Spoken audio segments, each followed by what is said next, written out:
terima kasih kepada Yang Berhormat. S-Zone meliputi 10 daerah yang mempunyai panjang pesisir pantai merangkumi sejauh 1,733.7 km serta mempunyai lebih daripada 360 buah pulau. Sememangnya memerlukan kerjasama dan sokongan padu penduduk setempat, terutamanya dalam menyalurkan maklumat berkaitan dengan keselamatan dan kemasukan pendatang tanpa izin parti. Talian khas Eskom yang beroperasi 24 jam sehari telah diwujudkan bagi memudahkan penyaluran maklumat oleh penduduk tempatan dan telah mendapat sambutan yang baik. Sehubung dengan itu, Eskom telah merangka pelbagai mekanisme dalam usaha untuk mendapatkan kerjasama penduduk setempat, terutamanya pemimpin-pemimpin masyarakat seperti pemimpin belia dan juga belia wanis. Antara program dan aktiviti bagi menggalakkan kerjasama dengan masyarakat setempat oleh Eskom adalah yang pertamanya menjalin kerjasama strategik dengan Jabatan Perpaduan Negara dan Integrasi Nasional. Yang kedua, agensi keselamatan di S-Zone bekerjasama menjayakan program integrasi masyarakat yang berasaskan keselamatan dengan Eskom berperanan menyokong penubuhan skim rondaan kawasan SRK dan kumpulan rukun tetangga KRT oleh JEPNIN. Yang keduanya, penganjuran program pertemuan dengan pemimpin-pemimpin masyarakat termasuk pemimpin belia dan juga belia wanis yang diadakan pada setiap bulan bagi memberikan ruang untuk menyuarakan pandangan, cadangan dan komen-komen membina berkaitan dengan isu-isu keselamatan yang timbul. Yang ketiganya, penganjuran program Majlis Silaturahim dan program Al-Falah. Program ini memberi ruang kepada Eskom untuk memberi penerangan berkaitan dengan isu-isu keselamatan semasa selain membina jaringan kerjasama dalam usaha untuk meningkatkan keselamatan di S-Zone dengan masyarakat setempat. Yang keempat, penubuhan sahabat Eskom. Melalui sahabat Eskom, penduduk setempat akan dapat menyertai pelbagai program kemasyarakatan yang menjurus ke arah meningkatkan semangat kesukanan, jati diri dan patriotisme untuk membantu pasukan keselamatan khasnya Eskom di dalam menjaga dan mempertahankan kedaulatan dan keselamatan negara. Dan yang kelimanya ialah penubuhan unit kesukarelawan yang bekerjasama dengan Eskom bagi menjaga keselamatan kawasan-kawasan penempatan penduduk. Ini melibatkan kerjasama dengan Jabatan Rela, Jabatan Pertahanan Awam, JEPAM dan juga Angkatan Tentera Malaysia. Saya maksudkan di sini ialah Askar Wataniah. Sambutan daripada pemimpin masyarakat termasuklah pemimpin belia dan belia wanis di peringkat angkat umbi amat menggalakkan sekali. Sokongan ini boleh diterjemahkan melalui kehadiran dan kerjasama yang ditunjukkan oleh penduduk setempat dalam setiap program yang dianjurkan oleh Eskom, terutamanya dalam program-program yang melibatkan penyertaan masyarakat setempat seperti pameran, sukan, kuis kenegaraan dan juga lain-lain lagi. Terima kasih. Terima kasih, Ahmad Menteri. Soalan tambahan, Datuk Chin Supin. Terima kasih, Datuk Yang Dipertua. Terima kasih Yang Berhormat Menteri atas jawapan tadi.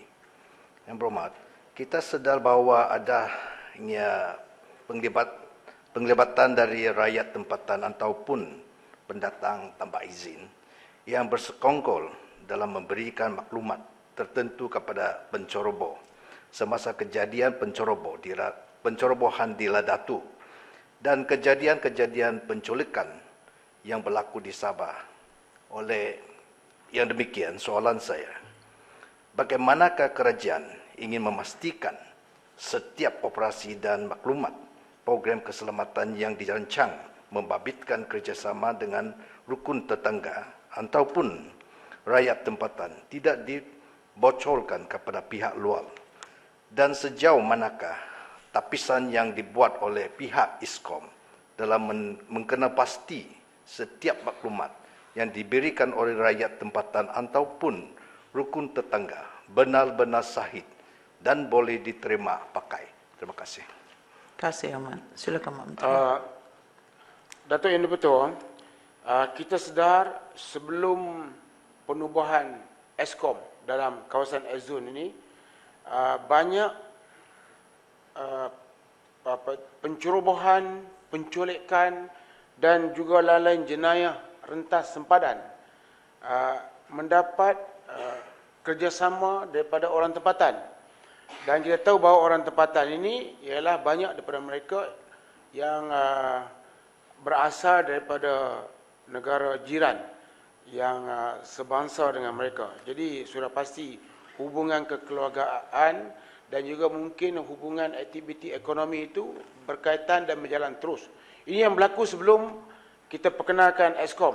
Tapi bila kita perkenalkan Eskom, kita tahu bahawa hubungan kekeluargaan masih berterusan, hubungan ekonomi di atas tahap-tahap yang dibenarkan. Tetapi kita mula meningkatkan usaha-usaha keselamatan. Kita nak pastikan supaya tidak ada tali barut tempatan yang memberi maklumat untuk membolehkan orang-orang asing menimbulkan kecelakaan di negara ini. Yang Muhammad, yang pertamanya ialah kita nak pastikan bahawa negara ini negara Malaysia. Kita harus mempertahankannya bersama. Semangat ini diterapkan melalui perjumpaan-perjumpaan terutamanya dengan belia-belia pada tiap-tiap bulan, belia dan juga belia wanis. Yang keduanya, yang ini dalam proses. Yang ini kita nak pastikan supaya lebih ramai daripada mereka menganggotai badan sukarela keselamatan seperti JPAM, Rela dan juga Askar Wataniah.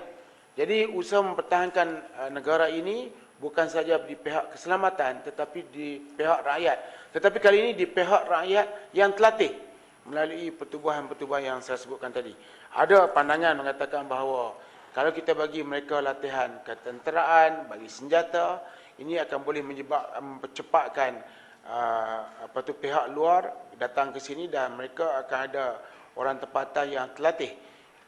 Memang kalau kita berfikirkan ke arah tersebut, memang di mana tempat pun kita akan menghadapi masalah. Tetapi kita yang pertama sekali kita kena terapkan pemikiran dan juga semangat di kalangan rakyat Malaysia. Inilah negara kita, inilah negara tanpa tumpah darah kita, dan ini tempat kita mencari makan, dan ini tempat anak-anak kita belajar, dan ini masa depan kita. Jadi usaha mempertahankan negara ialah usaha bersama, dan sesiapa yang melanggar undang-undang termasuk menderhaka dan sebagainya, undang-undang ada untuk mereka. Jadi di samping kita membendung usaha-usaha ini melalui dalam bentuk kesukarelaan, kita ada undang-undang yang boleh membendungkan supaya perkara ini tidak berterusan. Dan bagaimana kita nak pastikan bahawa maklumat ini adalah benar yang disampaikan oleh pihak mereka, kita ada peringkat-peringkat ataupun tahap-tahap keselamatan yang kita nak pastikan bahawa maklumat yang kita terima adalah benar. Puan mencelah. Ya, Yang Berhormat, tentang Eskom dan juga rakyat tempatan di kawasan Eskom. Sama ada kita ada usaha dan ikhtiar untuk mereka itu menjadi mata dan telinga kepada pasukan keselamatan di tempatan. Terima kasih. Kira soalan nombor 2. Kira soalan nombor 2. Ya, teruskan. Soalan nombor 2. Ya. Nombor 2, ya. Okay. Kira soalan nombor 2, ya, Mak. Okey. Kita yang pertama sekali tentang maklumat ni, kita tahu bahawa yang mengetuai Eskom, saya nak sambung tadi, yang mengetuai Eskom sebab yang Muhammad masuk mencelah tadi, yang mengetuai Eskom ni adalah anggota polis, dan kita akan bergiliran polis dan tentera dan seterusnya. Pihak polis yang telah pun dilatih untuk memastikan supaya maklumat yang kita dapat itu maklumat yang tepat. Jadi kalau kita tahulah, kalau polis mendapatkan satu maklumat ataupun tentera ataupun APMM, bila kita dapat maklumat, kita dengar dulu, lepas tu kita akan tapis sehinggalah maklumat itu boleh diterima sebagai maklumat yang tepat. Dan untuk membolehkan supaya anggota kerajaan sentiasa melaksanakan tugas mereka dengan penuh integriti, tidak membocorkan maklumat dan sebagainya, kita ada pelbagai agensi yang saya sebutkan lebih awal tadi untuk mengawasi mereka. Dan kita juga nak pastikan supaya tidak berlaku unsur-unsur rasuah dan lain-lain lagi, maka SPRM juga dimasukkan bersama dalam mana-mana jawatankuasa yang melibatkan penapisan maklumat dan juga operasi. bagi memastikan supaya mereka menjadi mata dan telinga kerajaan. Ini sebenarnya konsep JKK itu sebenarnya sendiri itu, Jawatankuasa Keselamatan dan Kemajuan Kampung yang diperkenalkan di zaman Tun Razak, Allahyarham Tun Razak sebagai Perdana Menteri di bawah program Buku Merah. Semasa itu kita sedang orang kata sedang giat melawan komunis, dan yang Muhammad Senator yang baru ni dia di antara yang terlibat secara langsung dalam memerangi komunis, dan di mana kita telah mempertahankan negara ini dengan darah dan nyawa. Itu sebab bila ada mana-mana pihak cuba nak bawa balik camping ke negara ini adalah satu perbuatan yang sebenarnya tidak wajar dan perlu ditentang, kerana kita telah mempertahankan negara ini dengan darah dan nyawa. Jadi untuk membolehkan supaya kita memastikan rakyat bersama dengan kita, maka kita tubuhkan JKK tadi, Jawatankuasa Kemajuan dan Keselamatan Kampung, di mana mereka akan menjadi mata dan telinga kerajaan. JKK. Sekarang ini nama JKK dah sekarang dah makin moden dan sebagainya, ada allowance. Dulu tidak ada allowance, tapi mereka menjadi mata dan telinga kerajaan, dan anggota rela menjadi mata dan telinga kerajaan. Dan sekarang ni semua pihak, anggota kerajaan sendiri 1.6 juta orang ini juga adalah mata dan telinga kerajaan. Ini malah lepas ini ahli-ahli parlimen juga akan membuat aku janji ikrar integriti. Mereka juga harus menjadi mata dan telinga kerajaan, walaupun sebagai pembangkang, mereka akan bagi maklumat yang boleh mengancam keselamatan negara sebagai contoh. Jadi kita gembelingkan semua tenaga untuk menjadi mata dan telinga kerajaan dalam menghadapi musuh daripada luar negara. Saya percaya tidak ada mana-mana pihak yang akan bekerjasama dengan musuh untuk menghancurkan negara ini. Tetapi kalau ada yang berbuat demikian, mereka boleh menimbulkan kecelakaan kepada diri sendiri, keluarga dan juga negara ini. Jadi rakyat ialah mata dan telinga kerajaan, tapi khususnya ialah JKK, dan di kawasan Eskom ni kita ada pelbagai jawatankuasa yang kita buat, dan mereka adalah merupakan mata dan telinga kepada kerajaan. Terima kasih, Mak Menteri. Oleh kerana dua soalan tambahan telah pun dikemukakan dan Menteri pun telah menjawab dengan begitu mantap dan panjang lebar, maka setakat ini dululah sesi pertanyaan-pertanyaan bagi jawab lisan kita untuk hari ini.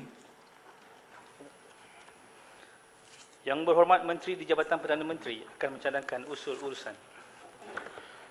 Datuk Yang di-Pertua yang dikasihi, saya mohon mencadangkan bahawa walau apapun peruntukan Peraturan Mesyuarat 11 Majlis Dewan Negara hari ini tidak akan ditangguhkan sehingga telah selesai semua urusan kerajaan yang tertera dalam aturan urusan mesyuarat pada hari ini diputuskan dan diluluskan, dan selepas itu Majlis Mesyuarat akan ditangguhkan sehingga ke satu tarikh yang tidak ditetapkan.